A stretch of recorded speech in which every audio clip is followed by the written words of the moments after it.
Thank you everyone for joining us today. My name is Kristen Appold and I'll be moderating today's webinar. We are almost at the top of the hour and looks like folks are still logging into Zoom. So we'll probably give them a few more minutes and start just past 11. So stick with us. We will be starting soon. Thank you.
Hi everyone, again, this is Kristen Appold. I am going to be today's moderator for the session. We have a few folks who are still logging into Zoom, so we're going to give another minute or so. But thank you for joining us this Monday. Hope everyone had a fantastic weekend and you enjoy our session. So let's do one more minute and then we will get started.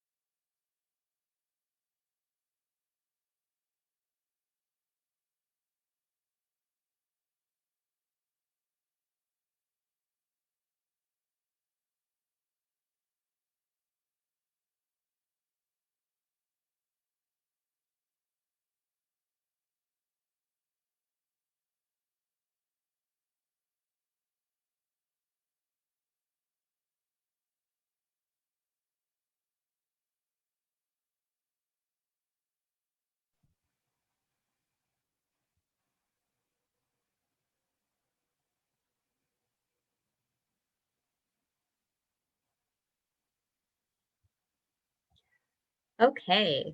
Thank you for your patience with us this morning. Again, super happy to have you with us today. My name is Kristen Appold. I am with the Division of Drinking Water's Needs Analysis Unit, and I'm so excited to help moderate the session today with Emily and our Division of Water Quality's Gamma Unit. We worked in partnership to develop a methodology for identifying at-risk public water systems, state smalls, and domestic well water systems throughout the state. And hopefully you maybe had a chance to check out our report that was released last month, which includes a lot of great analysis, maps, charts, data. This webinar really is a follow-up to that public release of our report. Last month, we received some feedback from the public when we had our webinar highlighting the results, asking for a deeper dive into the data and the tool, the Aquifer Risk Map, that helped us identify those at-risk state small water systems and domestic wells. And so today's presentation is really meant to be a bit of an informal brown bag, if you will, a training session to help folks understand what is the Aquifer Risk Map, how to navigate it, how to get data out of it. And so today's session will be really about answering questions that you have as Emily walks you through the map. So if you have questions, I want you to participate using the Q&A feature in Zoom. If you are watching through our Cal EPA live webcast, You can email us at safer@waterboards.ca.gov. Again, that's safer@waterboards.ca.gov. We do have a staff person who is monitoring that email and will share your questions with us during the presentation, and we can ask Emily during the presentation. The Q&A feature for those who are participating via Zoom, you should see a little button on the bottom where you can enter your question. And if someone is looking at that Q&A and you also agree that you have the same question as one that's been submitted, you can upvote a question to add it higher up on the queue to make sure that we get to it. Again, because today's session is going to be fairly informal, we want to provide an opportunity to ask questions throughout the webinar. So if you have an immediate question, please quickly put it in the question box, and I will ask Emily to pause her presentation to address a question that you may have. And because we have, I think, a fairly manageable number of attendees today, I do encourage you to also raise your hand if you have a question, if you'd like to verbally ask your question to Emily or to the team that we have here at the Water Board. Next slide. All right, I'm going to turn things over to Emily with the Gamma Unit. Emily? Thanks, Kristen. So today I'll be doing a brief overview of the Aquifer Risk Map. This will mainly be focused on how to use the map and how to get data from the map.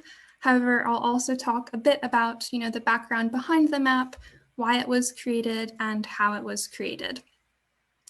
So with that, I'll start with the background and intended use of the Aquifer Risk Map. So like Kristen said, this is all part of a much larger effort to provide, safe and affordable drinking water to all Californians.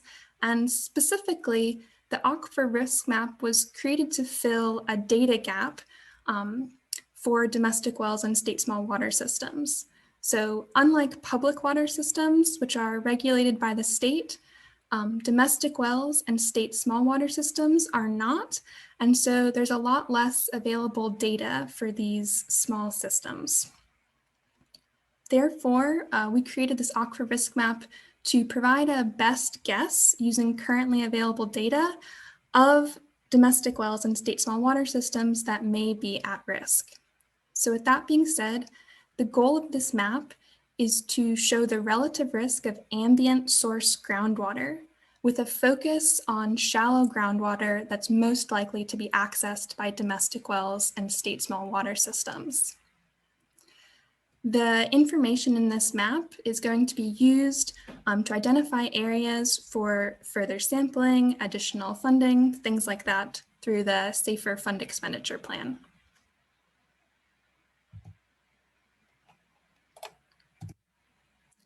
So before I talk more about the Aquifer Risk Map tool, I just wanted to take this moment to talk about, the limitations on this data based on, where it comes from. So like I just said previously, there is limited available data directly from domestic wells and state small water systems. This includes, limited location data and also limited water quality data. Therefore, this map uses a lot of proxy data to provide a best estimate for water quality and system locations. It is not intended to, directly reflect the water quality at any individual point. So it's just good to keep that in mind if you're taking data from this map, what this map is good for and what it cannot tell you. Emily, can I ask a quick question for you? Because we've received this from others. Where can people access water quality from specific well location? Yeah, so you can get raw water quality data from the Gamma site, which I can actually show in a little bit, but that would be a separate, a separate site and a separate tool. So yes, but yeah, from the Gamma site. So that would be the Groundwater Ambient Monitoring Assessment site. We have a bunch of online tools that allow you to access source water quality data there. Thank you. So now, just very briefly, just one slide, cover the methodology of the Aquifer Risk Map. There have been several previous webinars that have gone over this methodology in more detail. I believe they're still available on the Cali PA YouTube channel or the broadcast link. So if you want a deeper dive into this, those webcasts are available. But just briefly, this Aquifer risk map, it takes already available water quality data, so publicly available data from a variety of sources. We focus on shallow water quality data, and we collect that point data and average it to square mile sections. So that's step 1 and step 2. Then we take that averaged water quality data and we further average it into census block group water quality at risk. The reason we go to census block groups is mostly for comparison with other types of demographic data and for comparison, for potential future comparison with drought risk assessments done by the Department of Water Resources. So that's step 3. And then the final step is to combine these water quality estimates with the locations of domestic wells and state small water systems. And that creates the final, combined risk of the aquifer risk map.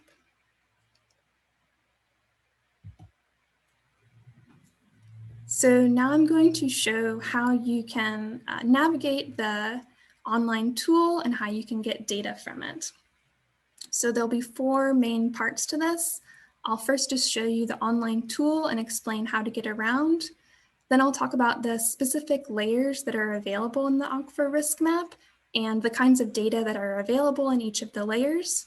And finally, I'll talk about how you can download this data if you would like to work more with it and where you can get additional information. So I'm going to switch my sharing to the web page. So I just want to warn folks, it might be a little bit slow when I'm sharing over Zoom. Sometimes the map just takes a little bit to load, so bear with me.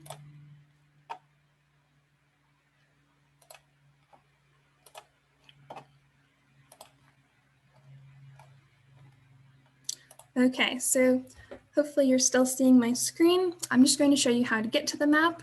So there's many ways to get to the map, but the one I'll show you here is from the Safer Drinking Water page. You can scroll down to Maps and Data. And if you click on that and then click on Aquifer Risk Map, you'll be taken to the online Aquifer Risk Map tool. The first thing you see here is this splash page, which just gives you a little bit more information about why this map was developed, the kind of data that is shown in the map, and where you can get additional information. And if you click OK, you're taken to the map. So I'll close this for now. And the first thing I'm going to show you is just the different basically tools that you can use in this map. They're called widgets in Esri World. And so I'm going to just walk through each of these icons and show you what they mean before I jump into the specific layers that are unique to this map. So the first one over here, this allows you to see the legend for the active layers. So for the layers that are currently being shown on the map, clicking on this icon allows you to see what different colors, different symbols, different line widths, what those indicate. If you click on this widget, the layer widget, it shows you the available layers that you can turn on and off, and you can use these check marks to basically make different layers active or hide them. This icon shows you additional information about the map, so it's just a little bit more information if you want to learn more. This icon allows you to link to the map from other web pages. This icon just allows you to get a measurement if you need to know how far away something is. And I'll talk about this data download icon in a little bit more detail at the end, but this gives you basically a bunch of different options for how to download different types of data that are available on the map. This icon allows you to change the base map if you want to change the default base map to something, to one of these. This allows you to do that. And finally, this icon allows you to add your own spatial data to the map, basically as an overlay. So if you're interested in looking at, if you have a shapefile that has a specific boundary that you want to look at, you can upload it here and view it overlaying on the map. Okay, so now I'm going to briefly switch back to the PowerPoint presentation just to go into a little bit more depth about the available layers on the map.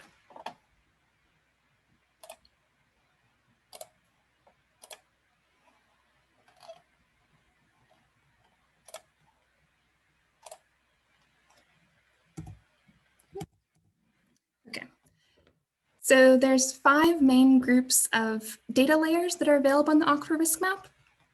The first group is, you can just think of them as reference boundaries. So these aren't data that went into the map. This is just different types of boundaries that might help you if you're interested in a specific, one of these specific boundaries. So for some examples of this, we show the boundaries of groundwater sustainability agencies. We show CV salt basins. We show county boundaries, things like that. The second group of layers we call drinking water supply systems. So this group of layers includes the domestic well density estimates. So this is data from the Department of Water Resources online system for well completion records, and it just shows you the count of domestic well records per square mile. We also show the point locations for state small water systems. And for reference only, we show the boundaries of public water systems. The public water system data was not incorporated into this map. We just show that as a type of reference. Emily, this is Kristen. Do you mind clarifying for the domestic well locations and the state small locations, again, maybe who RCAC is, kind of where these data points have come from, and maybe what the plan is for updating those in the future? We've received a lot of questions about that over the last few months. Yeah, that's a good question. So the domestic well layer, that data is from the Department of Water Resources. And what that shows is it basically shows the count of domestic well completion records per square mile, such as how many domestic wells have been drilled and reported to DWR per square mile. As we get more, and this goes for, I guess I'll explain the state smalls and then go back to where we might get more data. So the state small water system location data comes from RCAC, which is the Rural Community Assistance Corporation. And basically they did a statewide effort to identify state small water systems and provide point locations associated with those systems. Hopefully, under SB 200, Senate Bill 200, which is part of the effort that established SAFER, there are additional calls for data from the county level that may help identify basically better location data for domestic wells and state small water systems. So part of SB 200 requires that counties submit available data for these systems. So if the counties have that kind of data, hopefully we should be receiving it in the coming years, and we can add it to this map for improved location data. Does that answer your question, Kristen? It does. Thank you, Emily. And we did get a question in from Katie Evans asking if the domestic well information includes data from tribal wells or tribal land. I'm not I don't know if I can answer that with certainty. It depends. It sort of depends if those wells were reported to DWR. I think, I'm not certain about the exact process here, but basically when a driller drills a well, they're required to submit the well completion report to several different agencies, one being DWR. And so I would suspect that it does include domestic wells on tribal lands, but I'm not, that may be different, so maybe I shouldn't say anything. I'm not sure. I can look at that, check on that, and follow up with that. Great, thank you. And I do know that the State Water Board, in conjunction with our Office of Public Participation and in partnership with DWR and other state agencies is conducting a number of tribal outreach workshops over the next few months underneath the SAFER program in order to start engaging with tribal communities and help educate them on what the SAFER program is, and to broach the concept of data sharing in order to incorporate tribal water systems and domestic wells into our needs assessment work. So more to come, and check out our SAFER calendar for those workshops if you're interested. We did just get a question whether or not this recording for this webinar will be posted, and the answer is yes. We will post it on our needs assessment webpage as soon as it is available to us. Go ahead, Emily. That's all the questions for now. Okay, thank you. Yeah, so that was the drinking water supply systems, and I'll show these layers on the Aquifer risk map too, so you can see what they look like turned on and off. But the third grouping of layers is just the combined risk layer. So again, this just shows for all census block groups in California, it shows the combined risk, and here combined just means water quality risk combined with the exposure risk, which is the likelihood that groundwater in an area is being accessed via domestic wells or state small water systems, as opposed to via public water systems. So it's basically the likelihood that an area has poor water quality and the likelihood that an area has a lot of domestic wells or state small water systems. The fourth grouping of layers, I have a second slide to talk about, but it basically is just the water quality portion of the map. So it just shows you the water quality risk. And within that grouping of layers, there's three sub-layers.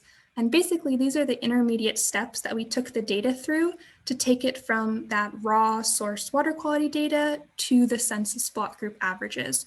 So we display both the point data from all of the wells we used to inform this map. And again, this is not just domestic wells. These are mostly shallow public supply wells, wells sampled by USGS, things like that. But we show the point water quality data, and then we show the averaged square mile section data. And we also show the final water quality risk per census block group. And I'll explain the color schemes for each of these when I show them on the map. The final grouping of layers is also just water quality risk, but specifically these layers show water quality risk for individual contaminants only. So the previous water quality layers, the census block group averages for water quality, that includes all of the contaminants we looked at, so all contaminants with an MCL. However, the groundwater quality risk just for individual contaminants, it only shows for the top 5 contaminants, just that contaminant for each layer. So it only shows the nitrate risk for the nitrate layer, the arsenic risk for the arsenic layer, et cetera, et cetera. So that's mostly if someone is only interested in a specific contaminant, you can use that layer to just isolate the nitrate risk, for example. So now I'll switch back to the online tool and show you how you can navigate these layers there.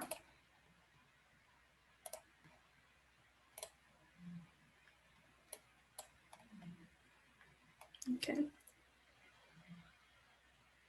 So I'll zoom in. It might take you a second just to catch up here. But all of the layers that I just talked about are available here. So they're in a slightly different order here just for ease of looking at them. But you can see there's the different boundaries. We have the reference boundaries here, and then the combined risk and water quality layers also available here. So I'll just show you what kind of data you can get from the tool online here. And we'll start with the combined risk layer, which is currently active. So again, just to reiterate, the combined risk just means combined water quality and exposure risk. So if you click on a certain area of the map, I'll wait for a second to show the pop-up, but Might have something to do with the fact that I'm sharing on Zoom. Oh, it's just being a little slow. All right. So if you click on a census block group in the map or any area of the map, you'll see a pop-up that contains, all of the detailed data about that area. So the colors tell you a little bit about the risk in the area, but if you want to dig into it, you should click on an area and you can see more information about that area. So hopefully it's not too small on my screen here. You can see that when I clicked on this area and I went to the combined risk, you can see all of the different metrics for this census block group. So specifically, you can see the combined risk percentile. This is in the 87th percentile, which means it's relatively higher risk than other census block groups in California. And you can also see the breakdown of that combined risk. So, what are the contributing factors to that combined risk? Specifically, you can see that the water quality risk percentile is very high. It's in the 96th percentile for water quality risk, and it's in the 27th percentile for exposure risk. So what that means is just the water quality in this area is much worse than surrounding areas, and the number of people accessing the water via domestic wells or state small water systems is a little bit lower than the rest of California, but there's still definitely people using domestic wells here. I'm not going to go through all of this data, but we do include a little bit of demographic information. So the population, whether this is a disadvantaged community based on median household income. And we also include some numbers. And again, these are just estimates of how many potential domestic wells are in this area and what the state small water system count is. Emily, we have a few questions. Do you mind pausing here and I can read them out loud? Yeah, go for it. Awesome. Okay. Let's start with the easier one first. It's short. How do we have a fraction of a domestic well? I think he's referring to the 46.7 number displayed there. Yeah, that's actually a good question because it allows me to talk about some of the data limitations. So the reason we have that fraction is because the way the domestic well data is available is it's available as a count per square mile. So as you can see, the census block groups don't exactly line up with the square mile grid that contains the domestic well records. And so what I did to avoid overcounting domestic wells is that, it's basically not an averaging system, but in taking the domestic well counts from a count per square mile to a count per census block group, it's not going to exactly divide evenly. And so it's good to keep in mind, when you're using the census block group domestic well counts, that is not necessarily the exact number of domestic wells in an area. It's just kind of an estimate that is likely around the number of domestic wells because here, let's see if I can show if it takes too long to load. So what I'm doing here is I just turned off the combined risk and I'm turning on the domestic well density layer. This may take a second to load, but it should show you what I'm talking about.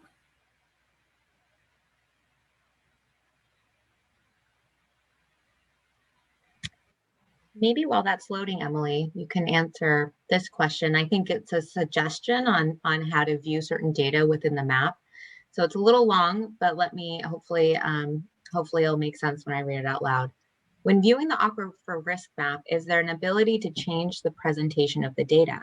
I ask because it would be very helpful to overlay the domestic well density data over the section level water quality data to identify where domestic wells and site-specific contaminants overlap. The current view settings default to transparent color scales that become hard to decipher visually when overlaid.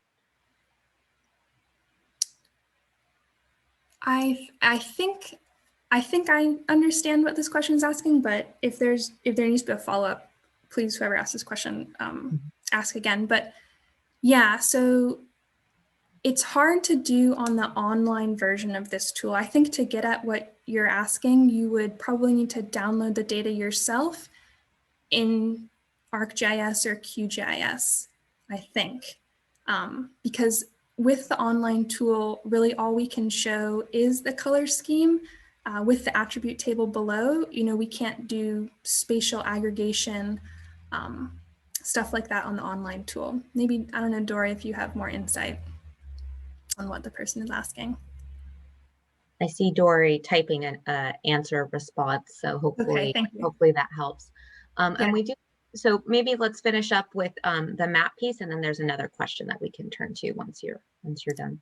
Yeah, okay, so just to get back to the why you can get a fraction of a domestic well in a census block group, this just shows you that basically the domestic well reports don't line up exactly with census block groups. Hopefully that answers your question. Yeah, and I think, Great. sorry, Kristen, did you say we had one more question, or Yeah, should I go yeah, back? there's another question. How was the water quality percentile calculated? Is that based on the average per square mile? Yes, that might require, I don't think I have a slide for that. That's a great question. It might be a little bit too detailed for me to fully explain here, but I'll show you the water quality risk breakdown and maybe can talk about that here. So I just turned on the groundwater quality layer. So again, this is just showing groundwater quality, not worrying about how many domestic wells there are. And if you click on an area, you can see all the different metrics that went into calculating that water quality risk score.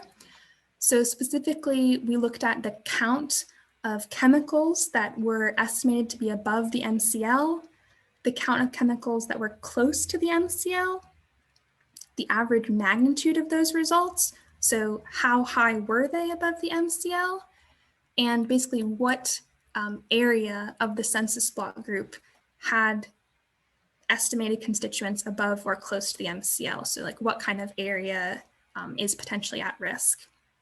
So those are the main metrics we looked at. It basically, we used the estimated water quality that we took, which was just shallow groundwater wells that have been sampled by a variety of agencies. And we looked at the last 20 years of data, and we calculated the 20-year average for each square mile section, but we also looked at all recent results. And from those two bins, the recent results and the long-term average, the highest value of that per contaminant contributed to the water quality risk. I apologize, it's a little bit hard to explain this without a visual, but hopefully that gives you some idea of the kind of risk factors that went into calculating the water quality risk percentile. At the end, I'll show you where you can access the white paper that explains all of the methodology behind this map. And that white paper goes into a lot more detail about how exactly the risk percentile was calculated and all the detail about the different risk factors in that. But basically, the risk factors are the estimated water quality results, the count, and the magnitude of those results.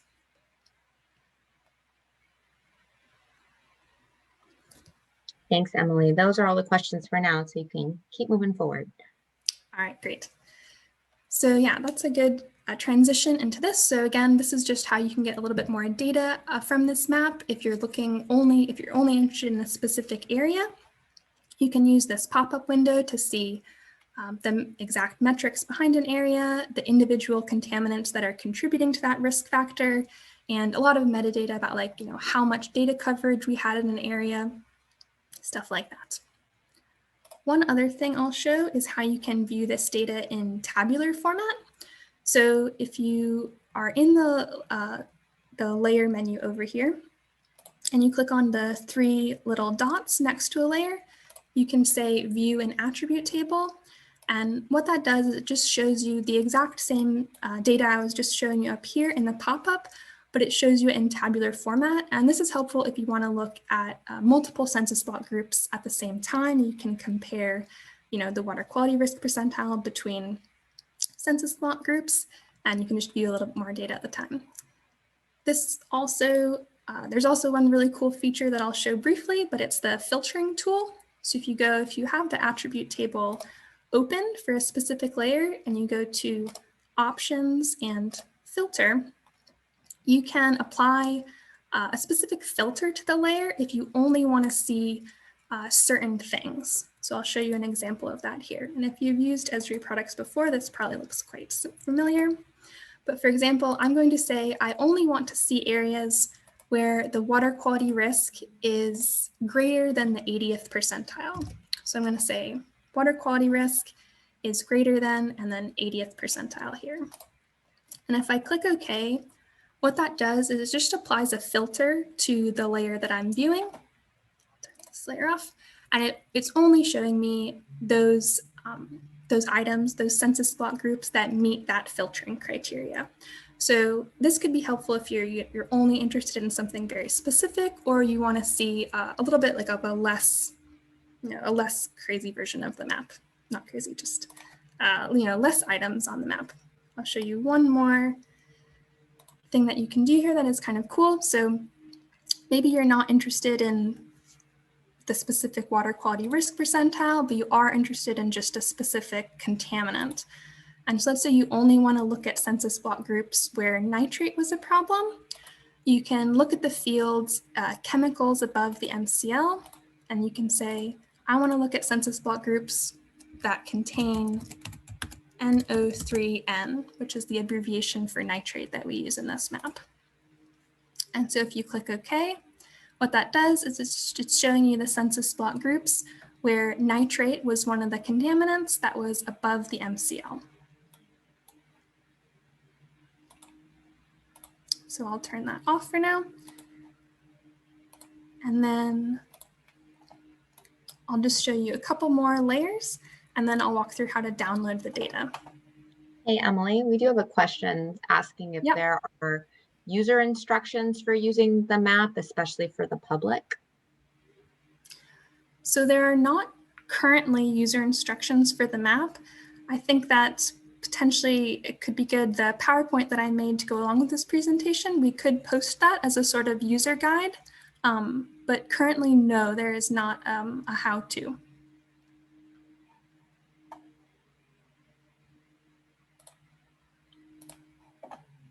Thanks, Emily. That's the only question for now. Okay. It's good to know if that would be something that people would find helpful. Definitely let us know, and we can definitely look into providing that. So I'm just going to show you a couple more of the kind of data layers that we have available. So this is showing the water quality risk by square mile section. So it's just one of those intermediate steps that we use to calculate the water quality risk. But if you're not interested in census block groups, this is another way to look at the data. And it's a little bit more closely tied to where that data actually comes from. So you can see that if I turn on the point locations for where we got the water quality data that we used in the map, you can see that it's just a little bit more limited, but it could be useful if you're more interested in the unaveraged water quality data, so closer to the raw water quality data. And if you click on a specific section and you look at the pop-up information, it'll show you the similar risk factors that it showed you for the census block group information. So it'll show you the count of chemicals above the MCL, the count of chemicals that were close to the MCL, the average magnitude, and the name of those chemicals that contributed to that risk factor. It also shows you, so unlike the census block group layer, which is done in a percentile ranking, the section level data is binned into 3 bins based on the comparison of the water quality estimate within that section in comparison to the MCL. So it's just a little bit of a different way of assessing risk. This is more of a threshold-based risk, and the census block groups is more relative risk.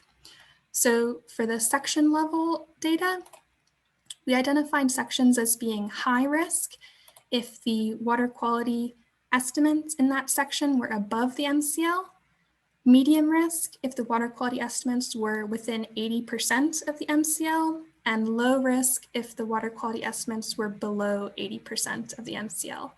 And when I say water quality estimates, again, I'm talking about those 20-year averages or the maximum recent result that we looked at when we captured the raw source groundwater quality data.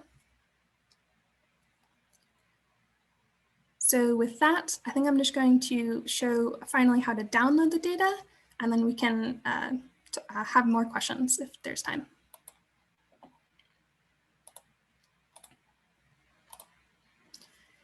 So if you would like to interact with the data, on your own ArcGIS platform or QGIS, or if you just want to see the tables and look at an Excel sheet of all of this, you can do that via this data download button.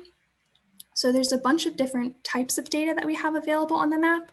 I've gone through some of the layers here, but we also have a bunch of tables available.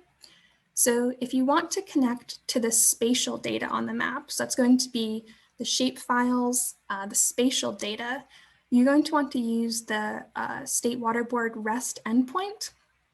And what that is just a way that you can use a URL to directly connect to the data from your own computer.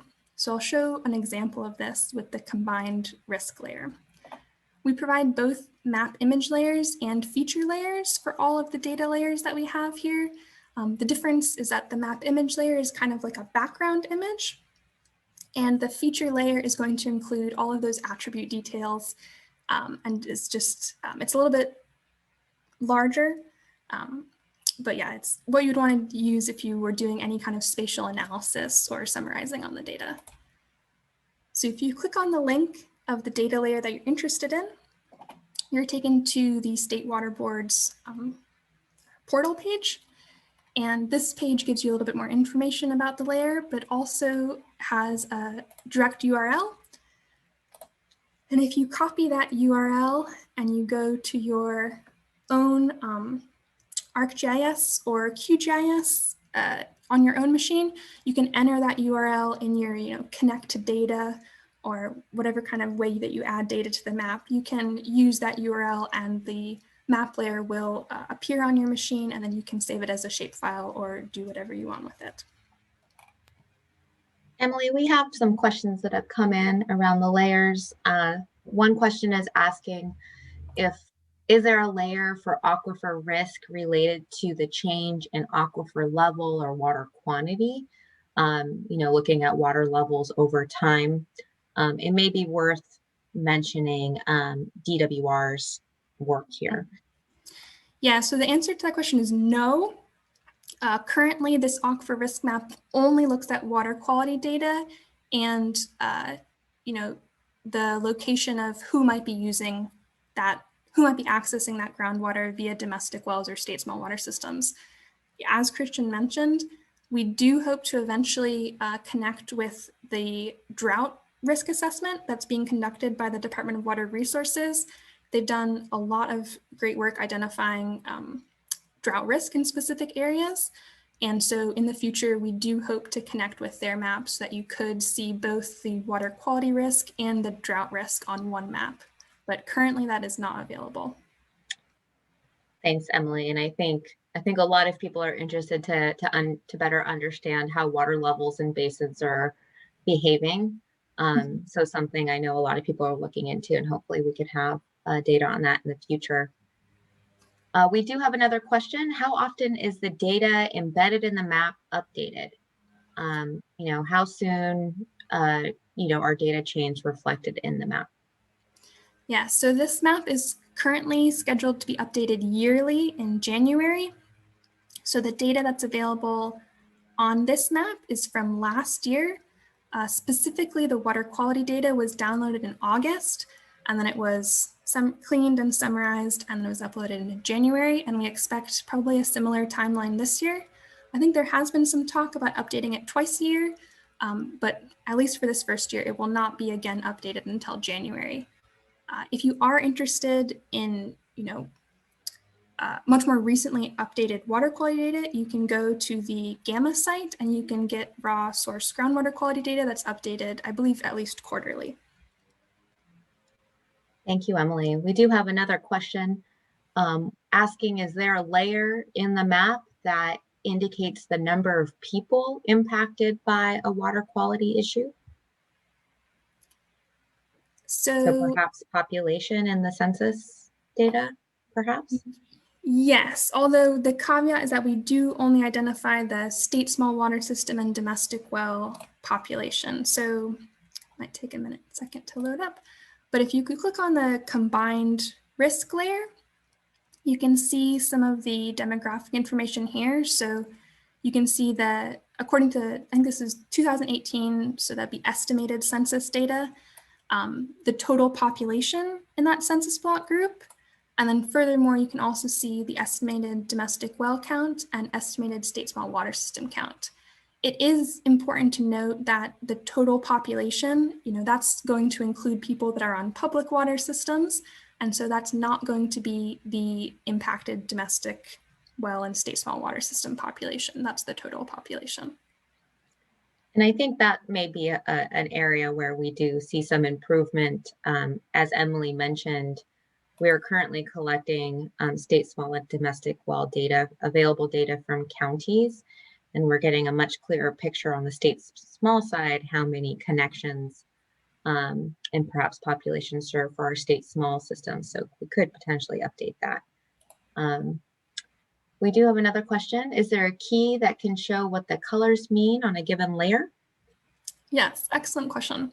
So there's two ways to see the legend information. Probably the easiest way is when you're looking at the map view here, if you go over to the top to this legend widget and you click on it, it'll show you the key for all of the active layers. So you can see that I turned on the state small water system layer in addition to the combined risk layer. So it's showing that the stars indicate state small water systems, and it shows you the color scheme for that combined risk layer. There is one other way to view the legend for each data. If you click on the little triangle next to each layer, basically opens up a Dropbox that also shows you the legend here. So this is the legend for the combined risk, and this would be the legend for the state small water systems. Thank you, Emily. Those are all the questions for now. Just doing a quick time check. We have about 15 minutes left. Okay, so I think I didn't have too much more. I think I just had a little bit more to talk about with the data downloads, and then that would be all I have. So yeah, so I previously showed how you can use the REST endpoint to connect directly to the spatial data. But if you're just interested in the tabular data, we also have that available here as CSV files. So you can download the water quality and combined risk by block group, by section, or for the point data. We also have several other reference tables that are more for if you wanted to replicate this yourself, you would need these tables to run the data processing. And we wanted to provide these, just in full transparency of exactly all of the information that went into the map. So that includes the depth filter that we used. So for each basin in California, it shows you how we calculated the average domestic well depth and whether or not public wells and domestic wells are accessing the same depth. We also have this source and neighbor tables, which just shows you basically which sections are adjacent to which other sections, which is part of our methodology of how we calculated the average water quality per section. We used a source neighbor analysis. And finally, we have just a summary of the state small water system data. Again, this is something that you could get from looking at the map, but it's a little bit easier to have it tabulated in one place. This just shows you a list of all of the state small water systems joined with their water quality, their estimated water quality risk. Additionally, all of the processing scripts that I use to make this, to clean and download the data, are also available, just in case anybody's interested. And I believe, let me just check my notes real fast to make sure that's all I had to say, but I think that is it. Thanks, Emily. We do have another question asking if there's a way to link a high-risk area with a bad water quality result to a specific well. And if yes, is there an action item on the well owner to remediate? So I think this is asking, do we have water quality samples from specific wells, domestic wells? And, does anyone require that domestic well to do anything if there is a bad water quality sample? Mm-hmm. Yeah, so the answer is kind of yes and no. So we do have some water quality data available from domestic wells, and that would be, there's a couple, specific programs in the state that collect water quality data from domestic wells, like the ILRP Irrigated Lands Regional Program, and there's also the USGS Shallow Aquifer study areas that collect data from domestic wells. However, I don't believe, domestic wells are not regulated by the state, and so I don't believe there is any specific action taken if a domestic well is tested and found to be above the MCL, although please correct me if I'm wrong on that. No, that's correct, Emily. And our unit within the Division of Drinking Water has been reaching out and trying to coordinate with counties on our domestic well and state small data collection effort. And what we've been learning through our work with the counties, who often are the ones that are permitting new domestic wells. Oftentimes, there's only a few counties that require water quality testing when a new well is drilled and permitted, but it seems to be fairly rare. And then there is no required monitoring or testing of those wells after they've been drilled.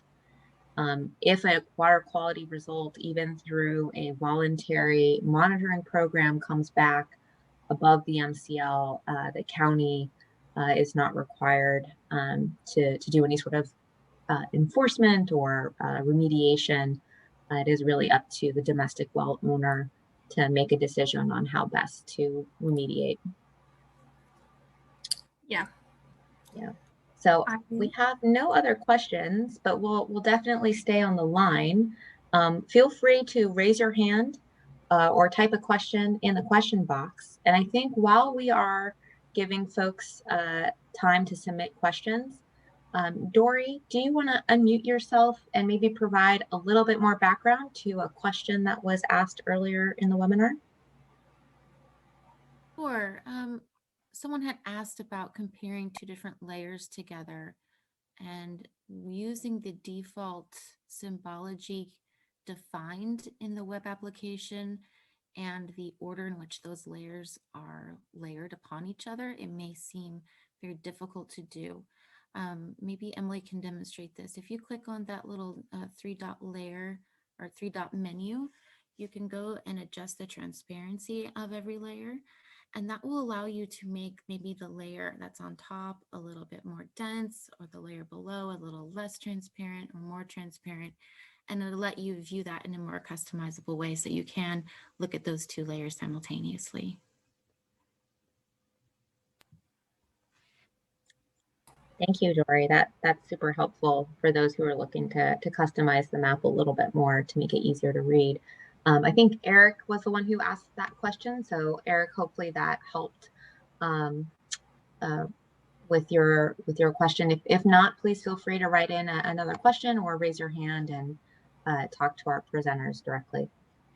I also wanted to mention that someone had asked about looking at aquifer water level with this data, and that was not part of this risk map, but the widget add data that Emily was able to show you, yes, that one, you can switch the tab to URL and you can go to the DWR's REST endpoint, and that's, I think, searchable just on Google. If you type DWR California REST endpoint GIS or some keywords like that, you can find their REST endpoint and you can access all of their water quality data and find the URL for that data, add it to the map via this widget, and it would be able to display that data alongside our aquifer risk map, and you can make your own analysis from that.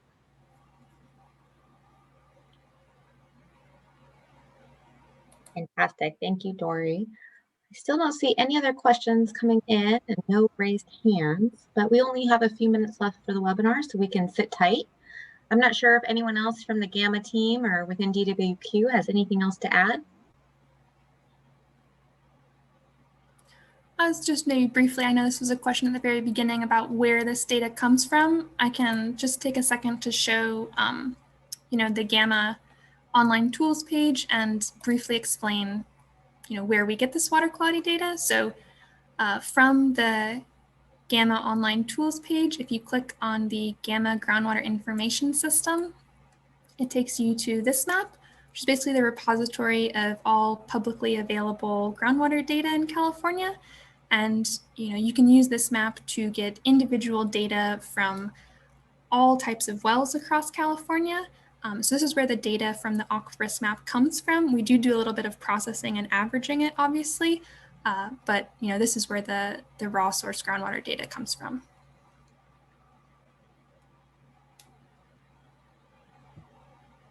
Thank you, Emily. We do have a question that just came in. What is the main purpose of identifying the aquifer risk? Will funding be allocated towards these at-risk areas? And Emily, I'm happy to take on this question. Oh yeah, please. Yeah, so the aquifer risk map and the results were utilized in the 2021 drinking water needs assessment, which is a new annually required report put out by the State Water Board to help inform how funding is implemented underneath the new Safe and Affordable Drinking Water Fund, which is a new pot of money, a new source of funding for water systems, state smells, and domestic wells. So this information is to help inform how that funding is spent. And you can check out our website to learn more about that. So it's really about identifying areas that are the most at risk to help us figure out, for budgetary purposes, where we should maybe be targeting our outreach efforts. We have staff within the Division of Drinking Water that their sole responsibility is reaching out to communities and helping to identify long-term solutions for some of the issues that are identified in the needs assessment. And so we have a lot of folks that are looking at regional consolidation projects, trying to connect people on domestic wells and state smalls to centralized treatment or provide interim assistance where needed. So a lot going on underneath the SAFER program, and we're happy to follow up with you after this call if you're interested in learning more about how our resources are being targeted towards these communities. We do have another question that says, when viewing data on Gamma GIS, is there a way to know the source database? Yes. Okay, my screen is now not letting me navigate back. Hang on one second. Okay. Yes, so if you are looking at the Gamma GIS and you go to well category, if you're interested in looking at the source data sets, you can click on this link that goes to advanced data sets, and that will show you, instead of the breakdown by well type, it'll show you the breakdown by all of the sources that we compile, that Gamma compiles for water quality data. So if you're only interested in DWR water quality data, you can click on that, and that will only show you DWR data. And then if you want to learn more about these data sets, you can click on the info, and that will take you to the page that shows you more descriptions about each data set and the link to where that data is originally hosted. Thanks, Emily. I don't see dates. Is there a way to figure out how old the data is that's associated with these samples? Yes. Yes. So once you view data on the map and you click on a specific well, it shows you, it provides a tabular download of each sampling event, which is associated with a date. But if you're interested in limiting the dates that are shown on the map, you can use this dropdown, which will only show you water quality information collected within a certain time frame. But yeah, once you click on a data point, I'm not actually sure what this is going to show, and you view all data, you do have, a collection date for when that water quality result was collected. Great. Thank you so much. I don't see any other questions, and we're about at the top of the hour here. I just want to thank everybody again for joining us today. I hope you found this a useful and informative session in learning how to navigate the aquifer risk map. If you have any follow-up questions, please don't hesitate to reach out to us at our safer@waterboards.ca.gov email address.